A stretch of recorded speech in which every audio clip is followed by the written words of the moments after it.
What is up, down, and sideways, all you beautiful individuals? It is another rep of Flickr.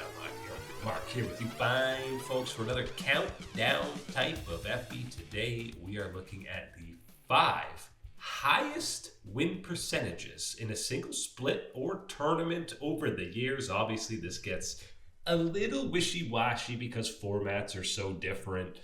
League to league, year to year, tournament to tournament. So there's some caveats, but we're looking purely at game score and the win percentage. And there's obviously some very good teams that were just short of cracking the top 5. Yeah, we've got a couple of beasts, and certainly beasts from different eras of the game of League of Legends. And so, yes, it enters into that territory, as you mentioned. You're going to have some differences amongst these amazing squads and how great they were, just because what situations, what they were under, given the structure of some of these splits is going to be different. Yes, looking through some of these, how many games did they get to go through, all sorts of things like that. But overall, I don't think you're going to have a problem looking at this list and acknowledging that, yeah, these guys were pretty darn good and put together a pretty amazing record throughout their time. Some heavy hitters just missing out on the list. We're talking 2022 Spring T1, which, if you don't remember, that was when they went 18-0 in the regular season. But you know they had some for fun games. They dropped 7 games in the regular season. Again, 36-7 for like an 84% win rate is not anything to be upset about, but this is the upper echelon top tier on this list. So didn't make the cut. It deserves its honorable mention and shout out to T1 and then that group for getting that done. But the only problem really about that one is it gets topped the very next split after that one. So it gets the reset on the record and obviously gets topped over here by another squad. Yeah, Gen G right in summer also just missing out. 2024 LPL Spring BLG went 30-5, and then they dropped some games in playoffs, which knocked them down. So most of these were including kind of a combo of regular season and playoffs. And the very first squad on this list from North America, it's not TSM. 2016 summer also just missing the cut for them, but we are going way, way, way back to 2013 summer, the debut split of Cloud9. This is where they had this quadruple round robin where they finished 25-3 in the regular season and then proceeded to sweep their way 5-0 in playoffs for a grand total of 30-3, which is good enough for a 91% win rate. Oh my goodness. This one really is flipping back all the pages of the yearbook to get to the very first of Cloud9 in the LCS. This is the legendary roster. This is when we had Elimination on stage with an actual notebook taking preparation. Imagine pen and paper, guys. What is that? Ages ago, the technology to go through and be prepared for this. That was, again, part of what was such a difference for them back in 2013, back in how they were able to step into the league and really grab it by the throat and really run with it. Part of that is elimination. Part of that is obviously the pure gameplay that we got from guys like Sneaky. We're going through Meteos, and how about another old blast from the past, High in the mid lane for C9. And remember, early on in Cloud9, High wasn't a liability. He was the best mid laner in the league and needed Bjergsen to come in to have somebody to even compete with him. This is when Meteos was dying like a single time in playoffs. He had like a 12 KDA throughout the majority of the season. He was pulling out the Zac. This is Super Saiyan Meteos with the gamer glasses to really date you in a specific era. Oh God, really going back on that one. And then even Balls in the top side, right? You knew that he was going to find his stride, find his strengths within the patches that were going to be coming through for this team. And he held on throughout this run, throughout this stretch of really, really strong play to just initially, again, burst onto the scene of the LCS at the time and really take notice of everybody that, hey, you know, we're going to be one of these teams that you are talking about, that you are considering if you're looking at this region. Unfortunately, the lasting impression for this team is the absolutely busted Worlds format of the time, because everyone's so hyped for this Cloud9 squad, and then, of course, they end up playing 3 total games, a single best of 3 against Fnatic before they get eliminated. So it feels like we never actually really got to see what this team was capable of internationally. Yeah, and they gotta, again, you wear that failure, you take that loss, of course, in these situations when you're examining it, but it does feel like there was more to be given, more to be had with this run, with this group in that moment. Unfortunately, cards don't fall the way that you want them to, and it is the end of that one. But it is a special time, and again, it does carry a little bit of extra for me, given that this was the debut of Cloud9, and to do so well right out of the gates and really shake things up and say, hey, you're going to have to be better because we are one of these teams that's going to be involved, and this is what we do to be prepared to take it to the next level, how we play, all sorts of things like that. And I really think that that was important, obviously, for the LCS for a long time to come. Yeah, absolutely dragged the region up by the bootstraps to try to get to a level. And that's a theme that a lot of these teams did on this list, either internationally or domestically, by just being that cut above the rest of the teams. We alluded to Gen G having, listen, there's like 3 splits from Gen G that can almost make this list, but the one that does crack that number 4 spot is 2024 Summer, 17-1 overall in the regular season, but the actual game score, 35-3, is absolute lunacy to only drop 3 games in the regular season for a 92% win rate. And then we go after playoffs, and if you recall, this is when they don't even win playoffs. Their win rate gets tanked to 86% because they lose to Hanwha Life in that absolute banger of a finals. Oh my God, what a run this was from the Gen G boys. Again, you laid it out. We had already seen the incredible runs from T1 before, and then again at Gen G topping it. This was beating their own record. This was, again, doubling up and almost having to eviscerate any of the doubters, people that still didn't quite believe that Gen G was worth being at an elite tier, a caliber equal to or better than what T1 had built themselves up to becoming. This whole run, yes, it doesn't end up with the championship trophy at the end of it due to Hanwha Life, but all the way through that summer split, that top dog, that demon of the LCK was Gen G.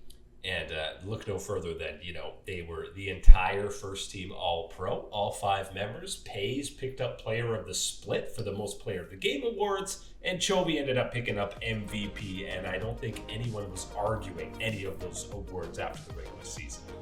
No, there's no way you're arguing any of those ones, and especially the biggest thing for me with this Gen G one really was this was the split that Pays really took off for the team. We had already seen him immediately jump in and be able to handle the responsibilities, the damage requirements that Ruler was able to deliver for this Gen G team.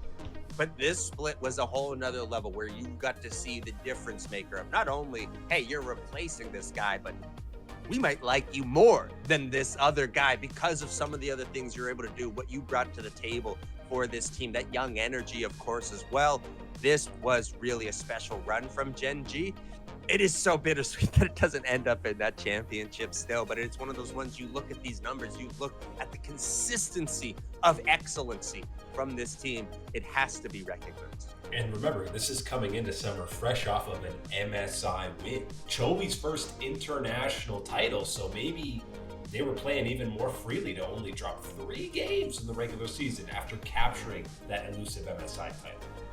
Yeah, it's a big one to mention. Is that MSI title finally, again, not a world championship. We all know that.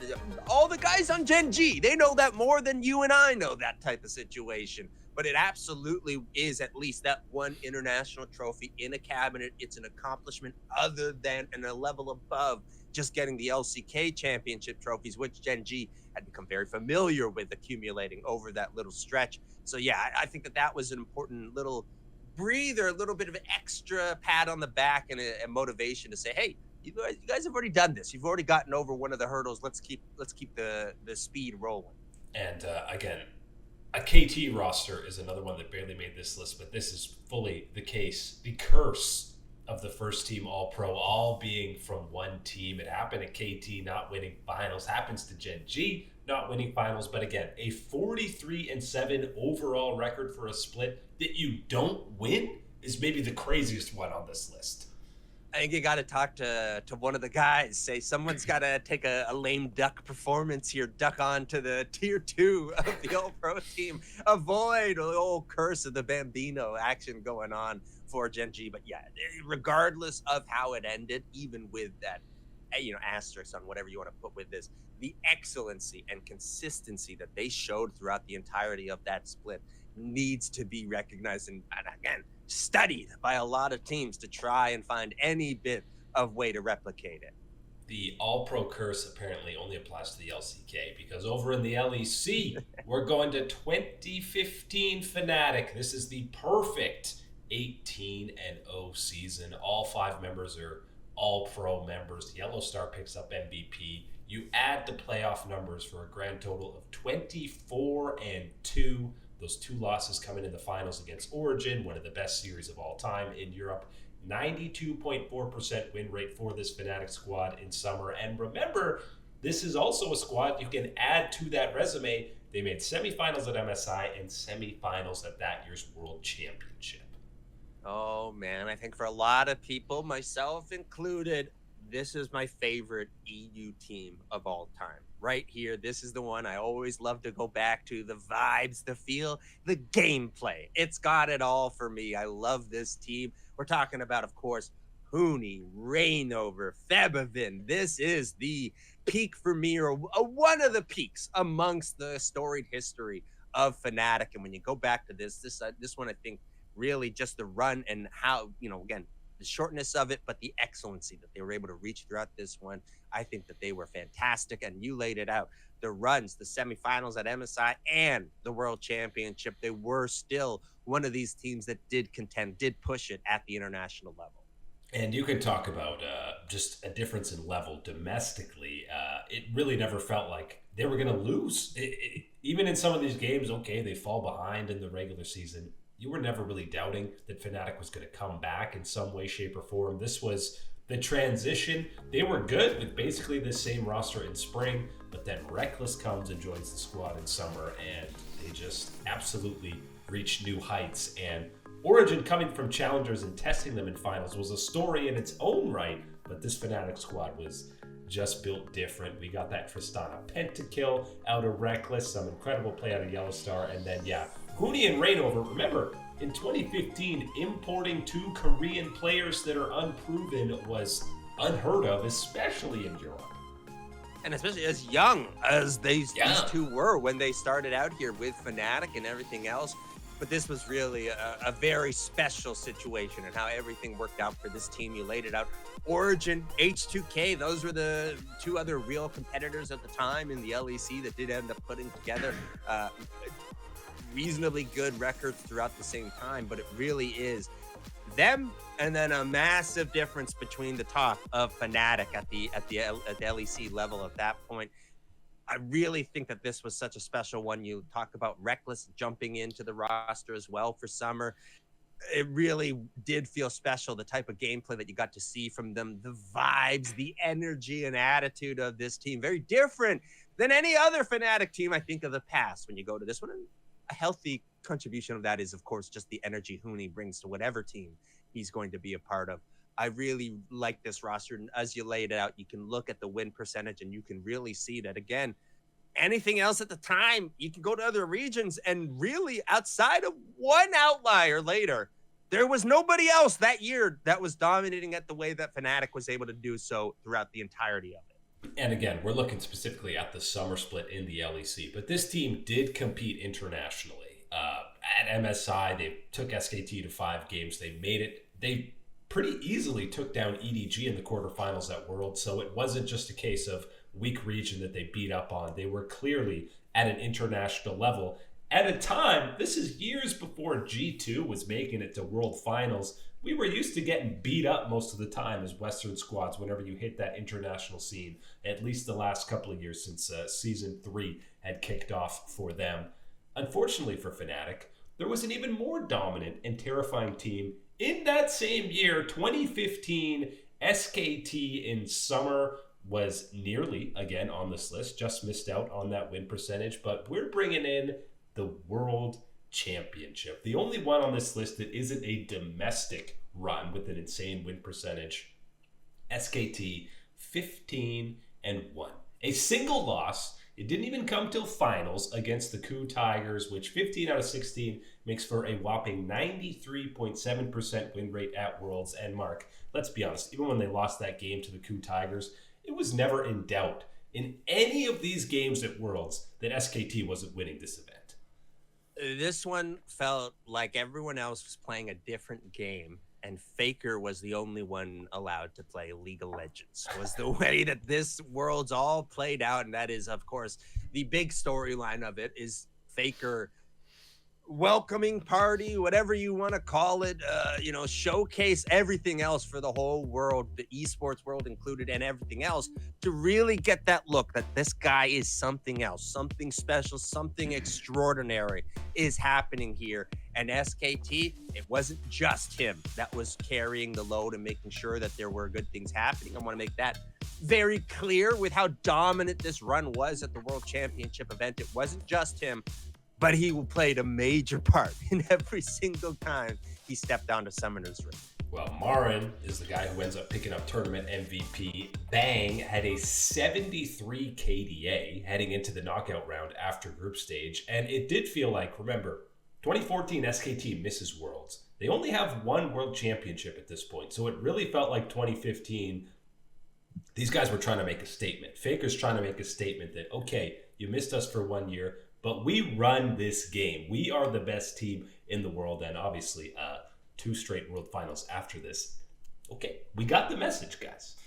Yeah, I got that message, and I think it kind of plays nicely in that we talked about the 2015 Fnatic beforehand, because you mentioned they do take them deep into a series at MSI. The other time around at this Worlds, it's not Fnatic that they're having to face off, it's Origin. Doesn't get the same treatment that Fnatic was able to push up against T1, gets that easy path. Fnatic gets the Coup Tigers, and it doesn't go their way in that series. And that's how we end up in the finals at the end of the day with it all. But man, this really was an impressive run. And it's one of those ones that grabs your eye so much to what is going right and what they're doing to be this excellent as T1, to break the mold of everybody, not just what is the expected mold. What is the expected mold of a great team? They shattered it all, and they took it to a whole nother level. And this is still kind of that level up world that we've had to just, I think, probably in the last couple of years, just gotten ahead of that type of level of excellency and preparation. And I think what's crazy about this whole event is the Coup Tigers were such a good team that if you removed SKT from this event, Coup probably easily wins this entire event. And SKT was just that cut above Coup Tigers that they dismantled them in finals. That's how far ahead they were from everyone else at this event. Yeah, and this is still one of those ones. You're getting a couple easy Hoon sightings, just he's got to get a skin. He's got to earn his skin.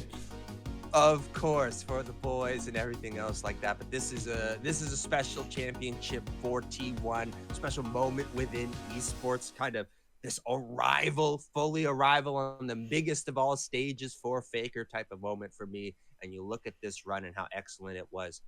It's one for the record books, no question about it in my mind. But it's not one for the top of the record books for highest win percentage. And I will be more than impressed. You are a seer if you knew who this number 1 squad was going to be ahead of this, because it's not SKT, it's not Genji, not Cloud9, not any of these historic organizations. Well, they're pretty historic. They've been around a while. But we are going to the PCS, talking about PSG talent before the rebrand. 2021 spring. Not only do they go 17-1 in the regular season, which is good enough for a 94-ish% win rate, but then they proceed to sweep the playoffs 9-0 for a total score 26-1. That is a 96% win rate, and I don't think any team will ever match that. I don't think any of our viewers from the major regions really would have known this one. I got no question. We've got some absolute amazing, loyal, sicko fans out there from the PCS, from the LCP, and they absolutely would have known that this Talon team is at this level and what they accomplished through their run. It's crazy because you look at their record, Number 2 is pretty darn close to them as well. I think it was like 16-2, something along those lines. They're right on that borderline.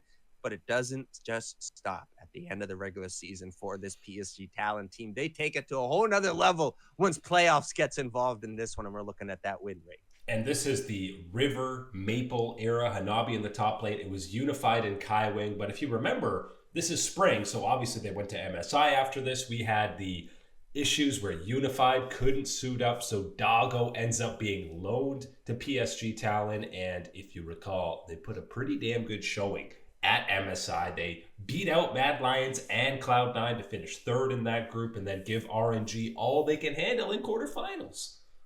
I can't even remember. A little unprofessional. I'm sorry. Is this Iceland MSI version 1 or Iceland MSI version 2? I couldn't remember. Version 1 because 2020 just straight up doesn't happen.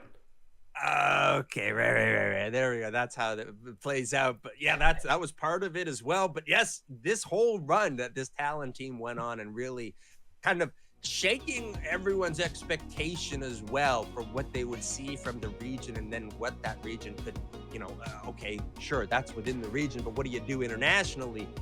PSG Talon was a big part of changing a lot of people's expectations, a lot of people's viewpoints on the region of the PCS. Yeah, and I think that's an important note because you can go, great, you went 26-1 in the PCS. Who really cares? You're going to come to Worlds and MSI and get stomped. No, they're going to stomp on squads like Cloud9, like Mad Lions, and go toe-to-toe with some of the very best. And obviously this adds to the legacy that is Maple within the PCS across multiple organizations. Flash Wolves 2018 was another squad that just missed out on this list. It really is just another, feather 1, 2, or 3, however many you want to put into the feathered headdress that Maple has got from his career and what he has accomplished. And this was a wonderful little, trip back for him to go and do this with PSG. And excited for one of the most historic careers to be celebrated for Maple and the PSG Talent Squad as well at the top of this list. But that is it today for League Unlock. Eric and Mark here with you beauties. Thanks for hanging out. As always, we'll catch you on that flippity flip.